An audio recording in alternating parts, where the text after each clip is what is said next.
হরে Krishna. ISKCON বাংলার পক্ষ থেকে সবাইকে স্বাগতম জানাচ্ছি। তো আমরা আজকে উপস্থিত হলাম আমাদের স্টুডিওতে আধ্যাত্মিক জিজ্ঞাসা এই পর্ব নিয়ে। তো আজকে প্রথম পর্বে আমাদের সাথে উপস্থিত আছেন শ্রী মায়াপুর ধাম থেকে আমাদের অত্যন্ত বরিষ্ঠ একজন ভক্ত, পরম পূজ্যপাদ শ্রীপাদ পঞ্চতত্ত্ব প্রকাশ প্রভু। তো প্রভু দীর্ঘদিন ধরে মায়াপুর ধামে আছেন এবং উনি কৃষ্ণ ভক্তি প্রচার করছেন, কৃষ্ণ ভক্তি যাজন করছেন, বিভিন্নভাবে তিনি প্রচার করছেন। শাস্ত্রের কথা উনি খুব সুন্দরভাবে ব্যাখ্যা করেন, শোনান, বোঝান। তো আজকে প্রভুর কাছে আমরা বিভিন্ন প্রশ্ন নিয়ে আসবো। তো প্রভু, আপনাকে ধন্যবাদ, আপনাকে আমরা কৃতজ্ঞতা জ্ঞাপন করছি আপনার কাছে, আপনি সম্মত হওয়ার জন্য আমাদের স্টুডিওতে এসে আজকে প্রশ্নগুলির উত্তর দেবেন। তো আধ্যাত্মিক জিজ্ঞাসায় আজকে আমাদের প্রথম প্রশ্ন হচ্ছে এটা যে আমরা জানি আমরা চিন্ময় আত্মা, হ্যাঁ, আবার আত্মার কোনো জন্ম মৃত্যু নেই, সবকিছু জানি আমরা, গীতায় বলেছেন। আবার গীতায় আত্মার আকারও নাকি বলা হয়েছে। তো আত্মা তো চিন্ময়, সচ্চিদানন্দ। তো চিন্ময় বস্তুর আবার আকার কিভাবে থাকে? চিন্ময় তো মানে হচ্ছে অচিন্তনীয়, আমরা জানি। তো চিন্ময়কে কিভাবে আকারের মধ্যে সীমাবদ্ধ করি আমরা? তো আত্মার আবার কিভাবে আকার হয়? যদি আপনি, আর আত্মার আকার কি, পরমাত্মার আকার কি, বা আত্মার রূপ কেমন, পরমাত্মার রূপ কেমন, যদি একটু আপনি বলেন আমাদেরকে। হরে কৃষ্ণ। সাধারণত জীব হচ্ছে চিন্ময় বস্তু, আত্মা। আত্মা গীতায় বলা আছে যে ও অদাহ্য, তার কোনো পোড়ানো যায় না, কাটানো যায় না, অবিনশ্বর। অবিনশ্বর। তো এই যে অবিনশ্বর বস্তু আছে, এই অবিনশ্বর বস্তুর হচ্ছে এর নাম চিন্ময়, যার কোনো ক্ষয় নেই। তো এই অবিনশ্বর বস্তুটা হচ্ছে চিন্ময় বস্তু। চিন্ময় বস্তু যখন দেহে থাকে তখন সেটা দেহটা সচল হয়, তখন সেটা জীব হয়। তো এর আমাদের মধ্যে, আমাদের দেহের মধ্যে চিন্ময় যে বস্তু আছে আত্মা, সে আত্মাটা যদি না থাকে, কোনো কিছু যদি বর্তমান না থাকে, তাহলে আমরা সেটার কোনো উপলব্ধি করতে পারি না। তো আত্মা আছে, যেহেতু আছে, তার কোনো একটা নিশ্চয়ই আকার আছে। আত্মার কেশাগ্রের বলা আছে যে তাহলে কেশাগ্রের 100 ভাগের 1কে ভাগ করলে তার যে একটা ভাগ থাকে, তাকে আবার 100 ভাগ করলে যে একটা পরিমাণ হয়, সেটাকে বলা হচ্ছে, সেই যে একটা পরিমাণ, ছোট্ট পরিমাণ, যেটা আমরা চোখেও দেখতে পারবো না, দূরবীক্ষণ যন্ত্র দিয়েও সহজে দেখা যায় না, এই যে একটা পরিমাণ, সেটা হচ্ছে একটা অংশ। তো এর থেকে বোঝা যায়, মানে চুলের অগ্রভাগে 100 ভাগ করে তার একটা ভাগে আবার 100 ভাগ, তাকে 100 ভাগ, মানে 100 × 100 10,000 ভাগের 1 ভাগ, 10,000 ভাগের আত্মার পরিমাণ। তো এর থেকে শাস্ত্র যেহেতু বলছে আমাদের, এর থেকে বোঝা যায় যে আত্মার একটা আকার আছে, কিন্তু সেটা আমরা চোখে আমরা দেখতে, সমস্ত কিছু আমরা যে চোখে দেখতে পারবো এরকম তো কিছু নেই। যেমন এখানে হাওয়া আছে, বাতাস আছে, বাতাসকে আমরা সাধারণত চোখ দিয়ে দেখতে পারি না। তো বাতাসকে চোখ দিয়ে দেখতে পারি না, তো কিন্তু বাতাসটা এখানে আমরা অনুভব করতে পারছি। কোনো কিছু জিনিস আছে আমরা অনুভব করতে পারি, কোনো কিছু জিনিস আছে আমরা উপলব্ধি করতে পারি। এইভাবে এটা আত্মা যে আছে, সেটা আমরা একটা কেশাগ্রের 1000 ভাগের 1 ভাগ একটা অংশ এত আছে, সেটা হচ্ছে আত্মার একটা পরিমাণ, আকার। আচ্ছা, আত্মার আকার আছে। তো চিন্ময় তো আকার থাকে না, থাকার কথা না। চিন্ময় মানে তো অসীম, এরকম একটা আইডিয়া করি আমরা। আকারে সীমাবদ্ধ করা হচ্ছে কেন? এটা আকারে আত্মাকে সীমাবদ্ধ করা হচ্ছে কেন? কোনো জিনিসকে আমরা যখন তার উপস্থিতি উপলব্ধি করতে পারবো, তাহলে তো নিরাকার হয়ে যাবে। আপনি যেটা বলছেন, তাহলে তো নিরাকার হয়ে যাচ্ছে, নিরাকার হয়ে যাবে। আচ্ছা, তা কোনো জিনিস আছে বর্তমান, যেটা সেটা নিশ্চয়ই তো আকার আছে, অত ওটা নিরাকার হতে পারে না। আকার আছে বলেই, মানে আত্মা আছে, তার মানে আকার আছে। সেটা আমরা দেখতে না পারছি বলে আমরা অবিশ্বাস করতে পারি না। সেটা শাস্ত্র, সাধু সজ্জন যেটা বলছে, এটাই আমরা মানি। আচ্ছা, শাস্ত্র সাধু সজ্জনের কথা মানতে হবে। তাহলে আমরা এটা বুঝতে পারলাম যে যদি আমরা বলি আত্মার আকার, মানে চিন্ময় বলেই যে আকার থাকবে না, এরকম নয়।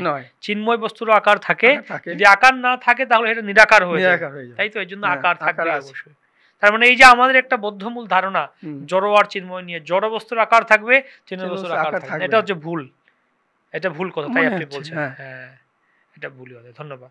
আমরা আপনাকে পরবর্তী প্রশ্ন করতে চাইছি। প্রশ্নটি হচ্ছে যে, প্রশ্ন করেছেন একজন ভক্ত যে জীবের যে স্বরূপ হয় আমরা দাস বলি, জীবের স্বরূপ হয় কৃষ্ণ নিত্য দাস, তাই তো বলা হয়। এই যে দাস, আমরা ব্যবহারিক ভাবে কিভাবে বুঝবো কথাটা? এটা তো এই জগতে কেউ দাস হতে চায় না। যদি বলা হয় তুমি তার দাস, তুমি আমি এর দাস, দাস কথাটাকে ভালোভাবে নেওয়া হয় না এই জগতে, বা এই মনোভাবের মধ্যেও কেউ কারো দাস হওয়ার মনোভাব ব্যক্ত করে না। সবাই শুধু প্রভু হতেই চায়। কেউ যে স্বাভাবিক স্বতঃস্ফূর্ত ভাবে কেউ কারো সেবা করবে বা কেউ দাস হয়ে যাবে, এটা আমরা দেখতে পাই না এই জগতে। তাহলে যেখানে আমরা এই জগতে এই দাস ভাবটাই নেই, তো সেটা আমাদের চিন্ময় স্বরূপ কিভাবে হতে পারে? বাস্তবিকভাবে আত্মার মানে আমাদের স্বরূপে আমরা কারো না কারো সেবা করি। নহি কশ্চিৎ অপি ক্ষণম তিষ্ঠ, নহি কশ্চিৎ অপি ক্ষণম তিষ্ঠ, মানে কেউ একটা সময়ও কাজ না করে থাকতে পারে না। আমরা যে কাজ করছি কারো না কারো সেবা করছি। আচ্ছা, আমাদের কাজের উদ্দেশ্য কি? সেবা করা। আমরা যে এই যে জাগতিকভাবে যে কর্ম করি, এই কর্মের উদ্দেশ্য কি? কর্মের উদ্দেশ্য ওখানে থেকে কিছু উপার্জন করা। তার মানে তাকে দিয়ে অপরোক্ষভাবে আমরা কারো না কারো সেবা করছি। তো সেমনিতে আমাদের এখন কারো না কারো আমাকে সেবা করতেই হবে। সেবা যে কর্ম না করে যদি থাকতে না পারি, কর্ম আমাদের করতেই হয়, তার মানে সেবা করতেই হচ্ছে। তা আমরা কারো সেবা করা মানে কি তার সুবিধা মতো, তার চাহিদা মতো কিছু করতে হচ্ছে। তো তার মানে আমরা যদি উদাহরণ দেন আমাদেরকে, কি উদাহরণ যে আমরা সেবা করি লোকেদের এই জগতে? আমরা যদি চাকরি করি, তাহলে অফিসে গিয়ে আমাদের বসের অধীনে আমাদের কিছু করতে হবে। আচ্ছা, এটা একটা ওটা সেবা করলাম। দেশের যারা নেতা মন্ত্রী, তারা সেবা করছে, দেশের হয়ে উনি দেশের সেবা করছে, মানে দেশের জন্য কিছু করছে। আমরা এইভাবে যে করছি, সেটা কিছু না কিছু সেবা করেই যাচ্ছি। তা সেবা করার অর্থ কি? আমরা তার অধীনে কাজ করছি। তা আত্মাও এইরকম ভাবে সেবা করছে। এখন যদি আমরা যদি কারো সেবা করার সুযোগ না পাই, যদি এরকম কোনো সুযোগ না থাকে, তার কি করে দেখা যায় যে সমাজে কারো বাড়িতে কোনো নেই, তো কুকুর পোষে, শিয়াল পোষে, এরকম পোষে। তারা সামাজিকভাবে অন্য সেবা করতে না পারে কুকুর শিয়ালের সেবা করছে। মানে সেবা করছে, কারণ না কারো দাসত্ব আমরা করছি। দাসত্বতে আমরা করি, প্রবৃত্তি রয়েছে। এত সুন্দর বুঝালেন এটা। আমি আসলে আপনি যখন বললেন যে যেমন আমরা চাকরি করি বা নেতারা আছে, ওই উদাহরণ দেওয়ার পর আমার মনে এটা প্রশ্ন ছিল যে ওগুলো তো কেউ চাকরি করতে পারে, কিন্তু সেটা তো আর স্বতঃস্ফূর্ত ভাবে করছেন, সেটা তো আর ইচ্ছায় করছে না যে না আমি আমার বসের সেবা করব। কিন্তু আপনি যে পরবর্তী উদাহরণটা দিলেন যে কুকুর ছাগলের সেবা করছে বা কুকুরের পুষছে, এটাতে আমাদের এই সন্দেহটা, সংশয়টা স্পষ্ট হয়ে গেল যে এই ধরনের যে ব্যাপারগুলি আছে, মানে কুকুরকে তো আর কেউ জোর করে করাচ্ছে না সেবা, সে নিজের ইচ্ছায় কুকুর রাখছে, কুকুরের সেবা করছে। বা আমরা যে রিলেশনের মধ্যে সেবা করছি, বাবা মায়ের সেবা করা, বাবা মা সন্তানদের, মা তার বাচ্চাকে যত্ন করছে। আচ্ছা, খুব সুন্দর আপনি উদাহরণ দিলেন আমাদেরকে। আর কি বলতে চান প্রভু এই ব্যাপারে? এইটা সেবা আমাদের সকলের এই জন্য করতে হয়। সেবা করার আমাদের মানে আমাদের অভ্যাস আমাদের আছে। আমরা সেই ভগবান, আমরা যে এখান থেকে এসেছি, আমরা যে ভগবানের যে ধাম থেকে এসেছি, ওখানে সেবাই ছিল মেইন। কিন্তু আমরা কোনো না কোনো কারণে সেখান থেকে আমরা এখানে অধঃপতিত হয়েছি। অধঃপতিত হয়ে এখানে এসে আমাদের যে প্রবৃত্তি, সেই সেবা প্রবৃত্তি আছে, এবং সেবা না করে আমরা কেউ থাকতে পারি না। আত্মা যেহেতু ভগবানের থেকে ক্ষুদ্রাতি ক্ষুদ্র অংশ, তাই আত্মার স্বাভাবিকভাবে প্রবৃত্তি আছে কারো না কারো সেবা করা। আর আত্মা যে দেহেই থাকুক না কেন, সেই দেহে এটা প্রবৃত্তি হয়ে থাকে। আচ্ছা, খুব সুন্দর কথা বললেন, আত্মার সেবা করা বা আত্মার কর্তব্য হচ্ছে সেবা করে, নাকি? বাহ, খুব সুন্দর কথা প্রভু আপনাদের বললেন। পরবর্তী প্রশ্ন হচ্ছে প্রভু যে কখন এই যে আত্মা বা জীব, কখন জীব ভগবান হতে পারে? জীব কখনো ভগবান হতে পারে না, কখনোই হতে পারবে না। জীব মানে ভগবান হচ্ছেন ভগবান। তো ভগবান যেখানে আছে, ভগবান বলা আছে যে যার মধ্যে সমস্ত ঐশ্বর্য, সমস্ত গুণ, সমস্ত বীর্য, সমস্ত বর্তমান, তিনি হচ্ছেন ভগবান। তো একটা আত্মার মধ্যে, যেহেতু আত্মা হচ্ছেন ভগবানের ক্ষুদ্রাতি ক্ষুদ্র অংশ। ক্ষুদ্র ক্ষুদ্র কখনো বৃহৎ হতে পারে না। একটা আত্মা কোথা থেকে এসেছে? ভগবান থেকে এসেছে, পরমাত্মার অংশ। তো পরমাত্মার তো অংশ হচ্ছে আত্মা। আত্মা কি করে ভগবান হয়? আমার মনে হয় যে ভগবান ওই বিভিন্ন ব্রহ্মা বলেছেন কি, এতে চাংশ কলাপুংস কৃষ্ণস্তু ভগবান স্বয়ং। তো একজন মহাজন তিনিও আমাদেরকে এরকম শিক্ষা দিচ্ছেন। তো আমরা শাস্ত্র অনুযায়ী যেটা দেখি, না আপনি যেটা বললেন যে আত্মা হচ্ছে ভগবানের অংশ, তাই তো? তার মধ্যে দেখে যেমন গাছ আছে, আপনার পেছনে গাছ আছে, ঠিক কিনা? অনেক সময় দেখে গাছের কিভাবে চালানো, গাছের কলম, একটা গাছের ডাল ভেঙে দিয়ে, বা যেমন গাছের একটা অংশ হচ্ছে বীজ, বা গাছের একটা অংশ হচ্ছে ডাল। তো আমরা ডালটা যদি রোপণ করি, ওই ডালটা বড় হয়ে হয়ে চারা হয়ে এটা বড় একটা গাছ হয়ে গেল। তো গাছের একটা অংশ আবার একটা গাছ হয়ে গেল। তা আমরা ভগবানের অংশ, আমরাও একদিন ভগবান হয়ে যাব। সমস্যা কোথায়? না, ভগবানের মতো হব, আচ্ছা, কিন্তু ভগবান হতে পারবো না। আমরা ভগবানের মতো হতে পারি। হ্যাঁ, আচ্ছা, মানে ভগবানের কেউ মতো হতে পারে, কিন্তু ভগবান হতে পারে না। যেটা একটু ব্যাখ্যা করেন, ভগবানের মতো বলতে কি বুঝাচ্ছেন? ভগবানের যে সমস্ত কিছু গুণ আছে, যেমন যেমন একটা প্রদীপ, প্রদীপের থেকে যদি আপনি আর 10টা প্রদীপ জ্বালান, তো প্রদীপের যে মেইন প্রদীপের যে থেকে যে আগুন নিয়ে যে গুণ সম্পন্ন আছে, বাকি প্রদীপগুলো একই রকম গুণ সম্পন্ন হবে, আলো দেবে, সেই সমস্ত শক্তি দেবে। সেই রকম মেইন প্রদীপটা হচ্ছে ভগবান। তার থেকে যদি আর 10টা প্রদীপ জ্বালানো হয়, তাহলে তো আমরা তো ভগবানের মতো শক্তিশালী হয়ে গেলাম। ভগবান তো শক্তিশালী হচ্ছে, কিন্তু ভগবান হচ্ছে না। আচ্ছা, না তাহলে জীব কি ভগবানের মতো শক্তিশালী হতে পারে?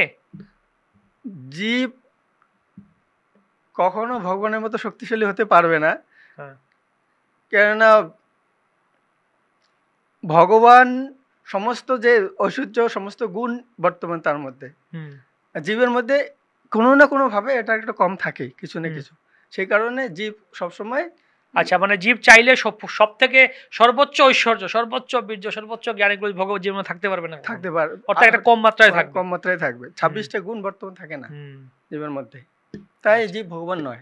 আচ্ছা, হতে পারে না, জীব কখনো ভগবান হতে পারে না। না। বাহ, আমরা খুব সুন্দর সিদ্ধান্ত পেলাম, জীব কখনো ভগবান হতে পারবে না। তো আমরা আরো কিছু প্রশ্ন আছে। আচ্ছা, ভগবান কি পুরুষ না ভগবান নারী? ভগবানের লিঙ্গ কি? ভগবান ভগবদ গীতায় বলেছেন অহম বীজ প্রদপিতা। তিনি হচ্ছেন সমস্ত যোনির মধ্যে বীজ প্রদানকারী পিতা। বিশ্ব প্রমাণে যে সমস্ত কিছু জীব দেখা যাচ্ছে, সমস্ত জীবের বীজ প্রদানকারী পিতা হচ্ছেন তিনি। তো ওখানে উনি নিজেই যেহেতু বলেছেন উনি বীজ প্রদানকারী পিতা, তো আমরা সাধারণত পিতা মানে একজন পুরুষ, এই হিসাবে ভগবানকে পুরুষ বলেই বলা হচ্ছে, বলবো। অহম বীজ পিতা তেসাম ব্রহ্ম অহজ্জনি তাসাম ব্রহ্ম মহজ্জনির অহম বীজ পিতা। ভগবান হচ্ছেন পরম পুরুষ, আমরা হচ্ছি তাহলে কি? জীব হচ্ছে ভগবানের ক্ষুদ্রাতি ক্ষুদ্র অংশ। আচ্ছা, এবং ভগবান পুরুষ হলে আমরা স্ত্রী, ভগবান পুরুষ হলে আমরা স্ত্রী, প্রকৃতি। আচ্ছা, তো ভগবান হচ্ছেন পরম পুরুষ, আমরা আছি প্রকৃতি। আচ্ছা, ভগবান পুরুষ, আমরা প্রকৃতি, মানে ভগবান ভোক্তা, আমরা আছি তার মানে ভোগ্য, আমরা সেবক, ভগবান আমরা সেবক, ভগবান সেবক। খুব সুন্দর সুন্দর কথা প্রভু আমাদেরকে বললেন আজকে। তো প্রভু আমাদেরকে যদি কিছু টিপস দেন, আমরা কিভাবে শাস্ত্র পড়তে পারি, যারা দর্শক আছেন কিভাবে শাস্ত্র পড়বেন, যদি কিছু টিপস দেন। আমরা সকলেই কিছু না কিছু পড়ি, সবার কারো না কারো এক একটা দিকে তার পড়াশোনা করার একটু মানে কিছু জানার, পড়াশোনা করা মানে উদ্দেশ্য তো কিছু জানার উদ্দেশ্য মানুষের আছে, কিছু জানতে চায়, যার যেমন রুচি চাহিদা অনুযায়ী মানুষ জানার চেষ্টা করে। তো যারা এমনিতে কেউ আছে সাহিত্য পড়ে, কেউ আছে ইতিহাস পড়ে, কেউ ভূগোল পড়ে, কেউ বিজ্ঞান পড়ে, সব কিছু উদ্দেশ্য হচ্ছে জানার, কিন্তু আমাদের মেইন উদ্দেশ্য জানার হচ্ছে কি ভগবানকে জানার। তো আমার যদি সেই যে জানার ইচ্ছাটা আছে, আমি যদি ভূগোল পড়ে বিভিন্ন দেশের বিভিন্ন জায়গার প্রাকৃতিক পরিবেশ এটা ওটা জানতে পারি, ইতিহাস পড়লে বিভিন্ন রাজনৈতিক যে পরিস্থিতিগুলো কী কী হয়ে আসছে জানতে পারি, বিজ্ঞান জানলে কিছু আবিষ্কার করতে পারবো। এগুলো এই যে জানছি, এই জানার মাধ্যমে কি যা উন্নতি হচ্ছে, এর মধ্যে কিন্তু আমরা এই জানার মধ্য দিয়ে আমরা কিছু ভগবান সম্বন্ধে কিছু জানতে পারছি না। না জানার ফলে আমরা কি এই জড়জগতের যে একটা জড়জগতের একটা কিছু জিনিস জানছি বেশি করে। তো পড়াশোনার উদ্দেশ্য হচ্ছে কি যে ভগবানকে জানা। তো এই যে আমাদের জানার যে উদ্দেশ্য থাকবে, এটার জন্য আমাদের ভাগবত গীতা, ভাগবত, শ্রীমদ্ ভাগবত, চৈতন্য চরিতামৃত যে আদি বৈদিক সাহিত্য আছে, সেই সাহিত্যগুলো যদি আমরা অনুশীলন করি, তার মাধ্যমে আমরা জানতে পারবো ভগবানকে এবং ভগবানের বিভিন্ন লীলাসমূহ। আত্মা কি, পরমাত্মা কি, ভগবান কি, তাদের সঙ্গে আমাদের কি সম্পর্ক। এই যে সম্পর্ক আমরা জানতে পারার জন্য আমাদের যে বৈদিক শাস্ত্র ভগবান শ্রীকৃষ্ণ ব্যাসদেব এর মাধ্যমে যদি দিয়েছেন, এর মাধ্যমে আমাদের ভগবানের সঙ্গে আমাদের সম্পর্ক দৃঢ় হবে এবং আমরা আমাদের যে এই যে জড়জগতে অধপতিত হয়ে আমরা যে দুঃখ কষ্ট পাচ্ছি, সেটা থেকে আমরা মুক্তি লাভ করতে পারবো। এটার জন্যই আমাদের পড়তে হবে। যার যেমন পরিস্থিতি স্থিতি অনুযায়ী সে যেমন পাঠ করছে। আমার মনে হয় যারা এমনি অন্যান্য কিছু নিয়ে আলোচনা করছে, তার চেয়ে যদি কিছু সময় তার থেকে একটু একটু করে যদি ভগবত গীতা, ভাগবত, চৈতন্য চরিতামৃত আদি যে বৈদিক সাহিত্য, যে সনাতন শিক্ষার যে বইগুলো আছে, সেগুলো যদি মানুষ জানে, সেগুলো যদি মানুষ জানার চেষ্টা করে, তাহলে তাদের নিজের যে পারমার্থিক কল্যাণ হবে এবং তার দ্বারা যে আমরা যে জন্ম মৃত্যু জড়বেদী যে চক্রে যে আবর্তিত হয়ে আছি, তার থেকে মুক্তি লাভ করতে পারবে। হ্যাঁ, বাহ, খুব সুন্দর কথা আপনি আমাদেরকে বললেন প্রভু, যে জন্ম মৃত্যুর চক্র থেকে কিভাবে মুক্তি লাভ করতে পারবে এবং এই জন্য শাস্ত্র অধ্যয়ন করার গুরুত্ব কতটুকু। তো আমরা যারা দর্শক বৃন্দ আমাদের রয়েছেন, শ্রবণ করছেন, সবাইকে আমরা অনুরোধ জানাচ্ছি, আপনারা এই বৈদিক শাস্ত্রাদি গীতা, ভাগবত, চৈতন্য চরিতামৃত সংগ্রহ করুন। যাদের কাছে আছে পড়ুন, যারা পড়েছেন আরও পড়ুন, যারা পড়েননি সংগ্রহ করুন, অন্যকে উপহার দিন, গিফট করুন, দেখি হ্যাঁ, তাহলে সেটাই মঙ্গল হবে। তো আজকে বেশ গুরুত্বপূর্ণ কটা প্রশ্নের উত্তর পেলাম আমরা। আত্মার আকার আছে কিনা, জীব ভগবান হতে পারে কিনা, জীব দাস কিভাবে হবে ভগবানের, জীব কি ভগবান হতে পারে কিনা, এই সমস্ত প্রশ্নের উত্তর পেলাম। আরো প্রশ্ন আপনারা করতে পারেন আমাদেরকে, সেই প্রশ্নগুলি আমরা আমাদের আরো যারা বক্তারা আছেন আসবেন তাদের কাছে তুলে ধরবো। আমরা পঞ্চতত্ত্ব প্রকাশ প্রভুকে অনুরোধ জানাচ্ছি যে আবারও আসেন আমাদের স্টুডিওতে, আবারও আমাদেরকে সময় দেন। ধন্যবাদ প্রভু। হরে কৃষ্ণ। হরে কৃষ্ণ।